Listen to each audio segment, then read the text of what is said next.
Yes, it looks like it's over already and it's barely begun. Yes, well, I know these things don't take much to knock off kilter. We're talking, of course, about way back in March. Cast your mind back now to that beautiful time in the spring when, of course, we had that terrible news regarding Catherine, the Princess of Wales, and, of course, her ongoing treatment, which thankfully now has come to an end. But around about the same time, very conveniently, one might suspect, just as Catherine was having a lot of publicity worldwide, of course, and breaking the internet, some say naturally for all the wrong reasons, up popped Meghan Markle with her American Riviera and a very fuzzy video and some jam. And well, the world was going to sit back and literally, well, take heed. And then this happened. As ever, let me explain. Hi, good morning. Nice to see you today. Thank you so much as ever for your time. And by the way, you know, we recently mentioned the fact that the beautiful Sophia Loren had hit that wonderful age of 90. Still looks good in my opinion. And I didn't realise that also in the same era was none other than the beautiful Brigitte Bardot.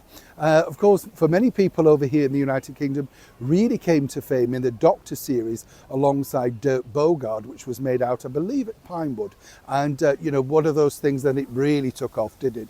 And she became the look of the 60s. Did you copy Bardot's Beehive? Yes, so many girls did, didn't they? And of course, Bridget did love the sun.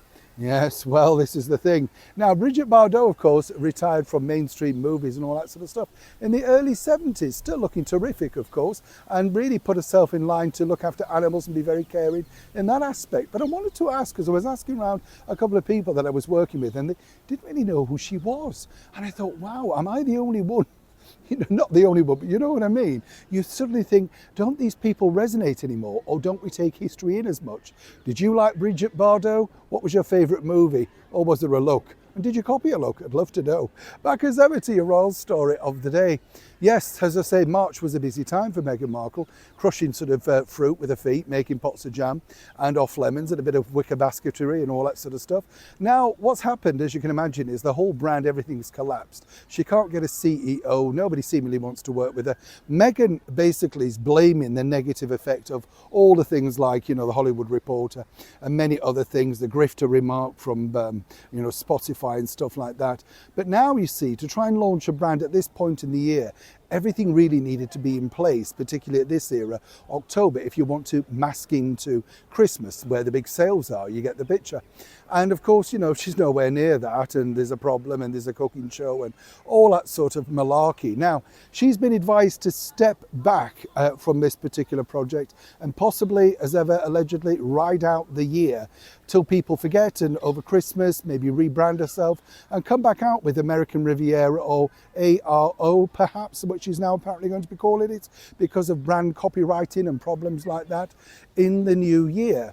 Now, I hate to be the bearer of bad news, but I think really the whole project is null and void, and you have to think of something new to come back with. Won't be a problem for Meghan. She's used to dumping things like 40 times 40 and the bench and everything like that. Whatever's gone before, it's just moved on. Don't mention it, don't dare, you know, if you want to keep your job anyway, if you're working for them.